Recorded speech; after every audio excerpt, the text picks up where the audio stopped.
Kesavanan Bharti case is beyond the legislative competence of this House, and therefore this bill needs to be withdrawn immediately. Thank you, Mr. Speaker, sir. Dharmendra Yadav. धन्यवाद अध्यक्ष जी। मैं इस संविधान के 129वें संशोधन अधिनियम के विरोध के लिए खड़ा हूं।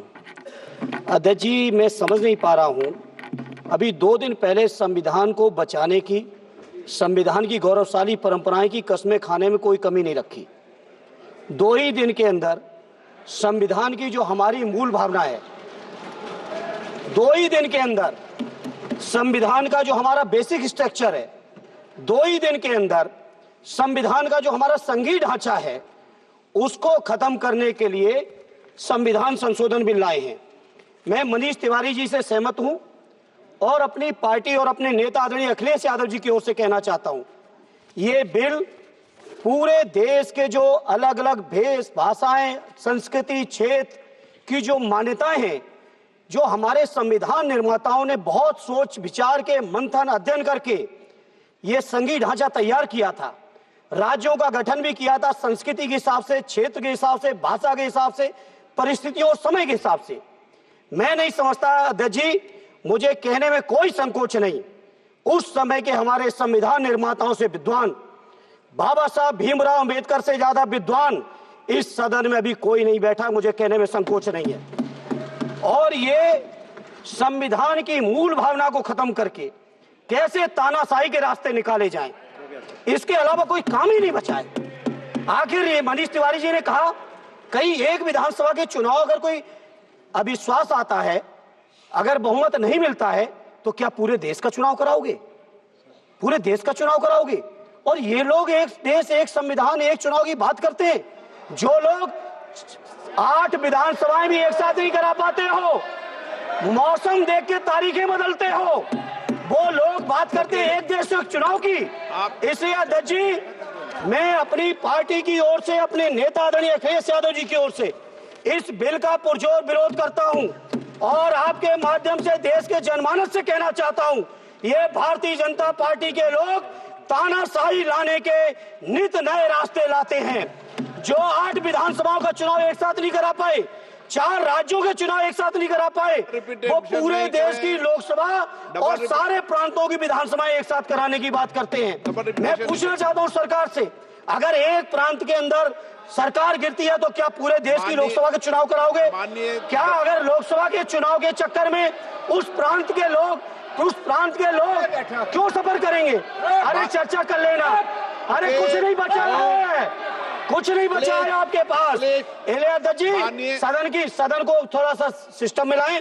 अध्यक्ष जी, आपसे अनुरोध है, आपके माध्यम से सरकार से अनुरोध है, जनता ने बड़ी उम्मीदों के साथ हम सबको भेजा है और हम सब लोगों की जिम्मेदारी है, ये संविधान विरोधी, संघीय ढांचे विरोधी, बेसिक स्ट्रक्चर विरोधी, कई केसों की चर्चा की मनीष तिवारी जी ने, मैं उनके साथ जोड़ते हुए माननीय सर्वोच्च न्यायालय की भावनाओं के विरोधी, गरीब विरोधी, दलित विरोधी, पिछड़ा विरोधी, मुसलमान विरोधी, इस नीयत को वापस लो।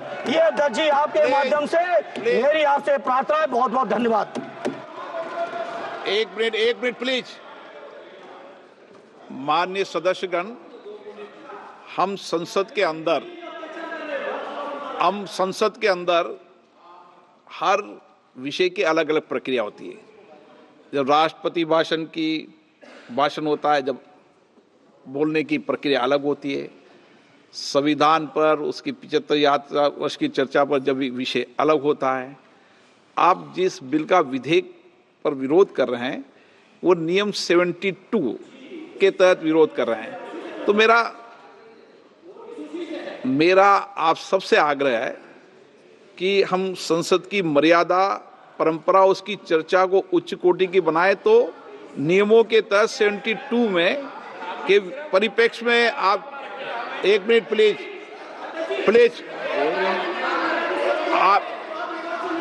आप प्लीज, एक मेरा ये आग्रह है, ऐसे नहीं बोलते बीच में, प्लीज बैठिए, ऐसे बीच में नहीं बोलते हैं। मैंने इसलिए आपसे कहा कि मैंने किसी को नहीं कहा कि मर्यादा बोली। मैंने कहा नियम 72 के तहत आप उस परिप्रेक्ष्य के अंदर बिल का विरोध करने का आपका अधिकार है, वह भी विधेयक की विधायी क्षमता लेजिस्लेटिव कॉम्पिटेंस के विषय पर।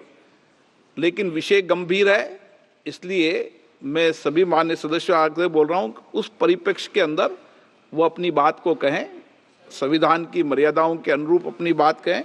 मैं सभी माननीय सदस्यों को पर्याप्त अवसर दूंगा, पर जब बिल पर डिटेल चर्चा होगी तब आप जो भाषा बोल रहे हैं वह बोलने का अधिकार रहेगा। ठीक है, सब सहमत इस बात से? आपको देंगे, आप दोनों में से तय कर लो कौन बोलेंगे। हाँ, कल्याण आप दोनों तय कर लो पहले। नोटिस है,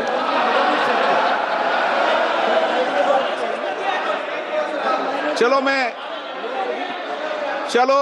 मैं दोनों को 2-2 मिनट रख दूंगा। पहले Kalyan Banerjee. Under our constitutional scheme, the basic structure of constitution is read in between the lines.